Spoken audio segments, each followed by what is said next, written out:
जय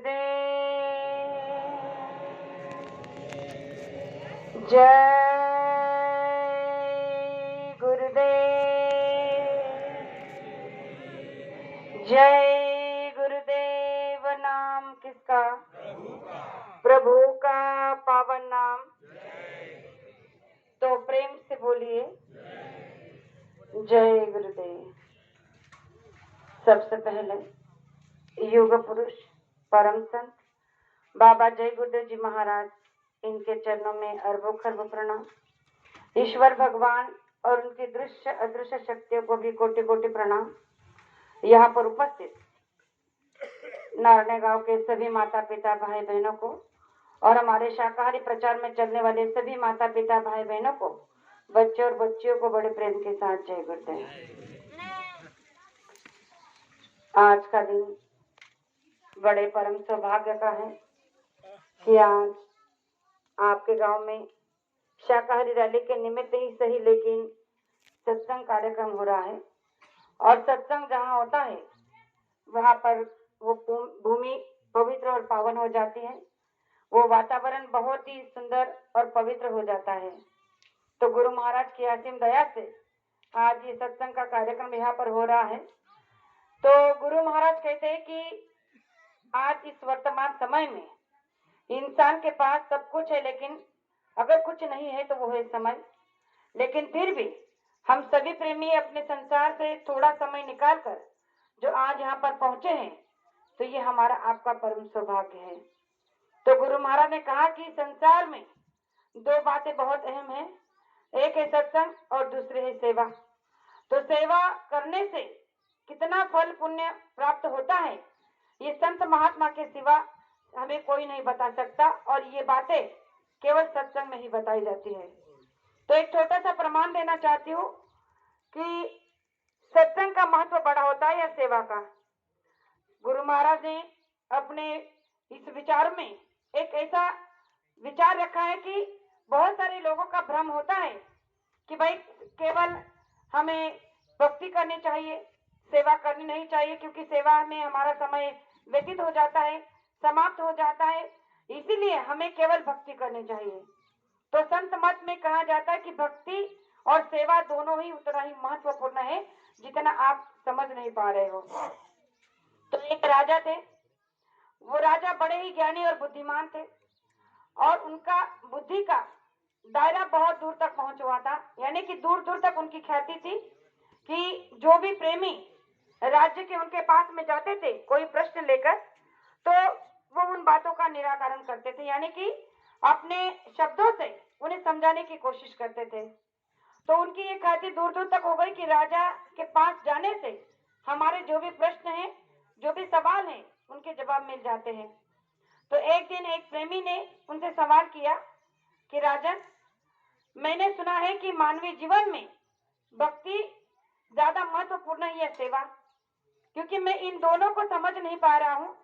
मेरे ख्याल से भक्ति ज्यादा महत्वपूर्ण है, सेवा नहीं।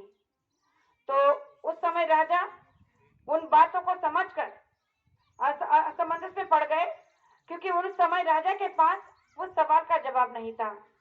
ये बताने के लिए जवाब नहीं था कि भक्ति ज्यादा महत्वपूर्ण है या सेवा। तो राजा ने कहा कि देखो, अभी तो मैं कुछ नहीं बता सकता, लेकिन समय आने पर हो सके मैं बता सकूं। और वो प्रेमी वहां से चले गए। अब कुछ दिन बीतने के बाद एक दिन राजा शिकार के लिए निकले। सोचने लगे कि आज अकेला ही जाता हूँ, किसी को साथ में नहीं लिया और अकेले ही जंगल की तरफ चले गए। अब साथ में कोई फौज फाटा नहीं है, नौकर चाकर नहीं है, और ना ही कुछ खाने पीने का सामान है। बस निकल पड़े शिकार के लिए। अब घने जंगल में रास्ता भटक गए। भटकते भटकते शाम हो गई।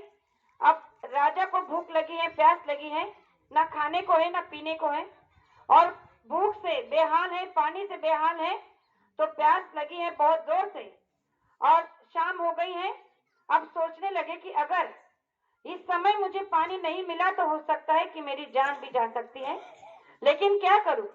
आसपास में कोई कुटिया नजर नहीं आ रही, कोई घर मकान नजर नहीं आ रहा है, हर तरफ घना जंगल है।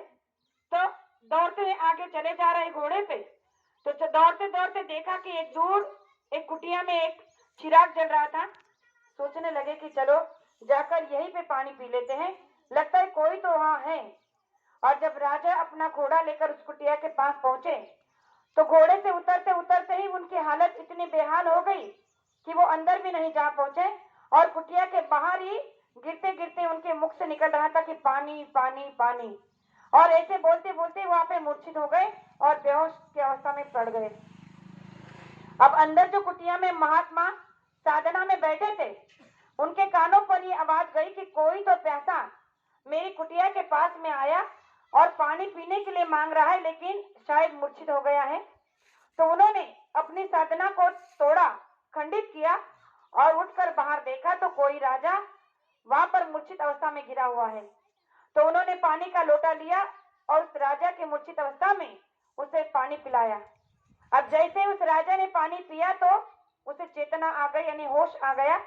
और जैसे उसने देखा कि कोई महात्मा उसके सामने खड़ा है तो राजा समझ गया कि अगर कुटिया अंदर से बंद थी, इसका मतलब कि महात्मा अपने ध्यान में अपनी साधना में बैठे होंगे और मैंने पानी मांगकर इनकी साधना को तोड़ा है, भंग किया है। तो उन्होंने उनसे हाथ जोड़ा और विनती करने लगे कि महात्मा जी, मैं जानता हूं कि मैंने आपकी साधना को तोड़ा, आपकी शांति को भंग किया है और इसलिए मैं आपका अपराधी हूँ, गुनहगार हूँ, तो मुझे इसका प्रायश्चित करना चाहिए। तो उस समय उस महात्मा ने उसे कहा कि अरे, तुमने कोई गुनाह नहीं किया, तुम्हें कोई अपराध नहीं हुआ है, क्योंकि तुम्हें प्यास लगी थी और प्यास के लिए तुमने पानी मांगा और तुम मूर्छित हो गए। ये तुम्हारा कर्म जो तुमने किया।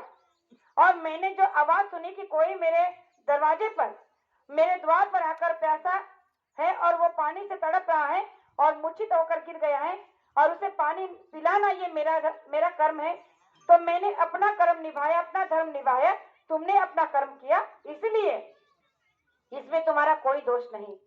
लेकिन फिर भी वो कहने लगा कि नहीं, मुझसे बहुत बड़ा गुनाह हुआ है, इसलिए आप मुझे जो भी शिक्षा देंगे मैं करने के लिए तैयार हूँ। तो उस समय उस महात्मा ने कहा कि देखो बेटा, जो तुम कर रहे हो वो तुम्हारा कर्म था और जो मैंने किया वो मेरा कर्म था, लेकिन इसके बीच में मेरा धर्म था, लेकिन इसमें बीच में एक बहुत बड़ी बात है कि तुम्हें लगता है कि तुमने मुझे अपनी साधना से खंडित कर अपने पानी पिलाने के लिए जगाया है, तो ये तुम्हारा भूल है। क्योंकि अगर मैं तुम्हें पानी नहीं पिलाता और फिर तुम मूर्छित अवस्था में रहते या मर जाते तो ये दोष मुझे लग जाता, क्योंकि मैंने तुम्हारी आवाज को सुना था।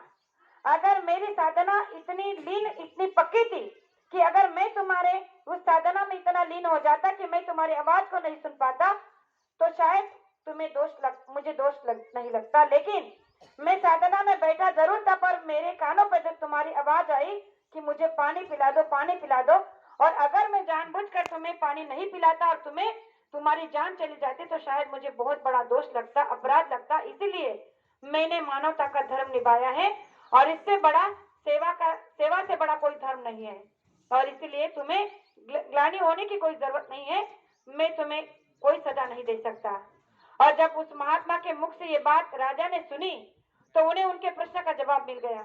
वो जो उस इतने दिनों से असमंजस में थे कि सेवा भक्ति बड़ी है ये सेवा, तो उन्हें उस दिन उनके सवाल का जवाब मिला कि भक्ति जो मैं सोच रहा था कि शायद संसार में भक्ति सबसे बड़ी है, मुक्ति और मोक्ष का रास्ता भक्ति से जाता है, तो आज मुझे लगने लगा है कि भक्ति के साथ साथ सेवा भी उतनी जरूरी है। अगर हम किसी की सेवा तन मन से और पवित्र मन से करते हैं तो वो भी हमें मुक्ति के रास्ते पर अवश्य ले जा सकती है। तो प्रेमियों, जब भी हमें कोई सेवा मिलती है तो हमें वो सेवा तन मन से करनी चाहिए, उसमें कोई दिखावा, कोई झूठ, कोई फरेब नहीं होना चाहिए।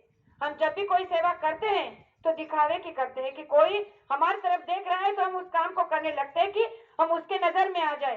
तो गुरु महाराज ने कहा कि अरे, जब तक तुम संत महात्मा के नजर में नहीं आते तो संसार की नजर में आने का क्या मतलब। संसार चाहे तुम्हें देखे ना देखे, उससे कोई मतलब नहीं रखना चाहिए। मतलब केवल और केवल हमारे संत महात्मा से, संत सदगुरु से रखना चाहिए कि वो हमें देख रहे हैं या नहीं। तो प्रेमियों, इस मनुष्य जीवन में जो हमें ये मानव तन मिला है, ये बड़ा परम सौभाग्य से मिला है।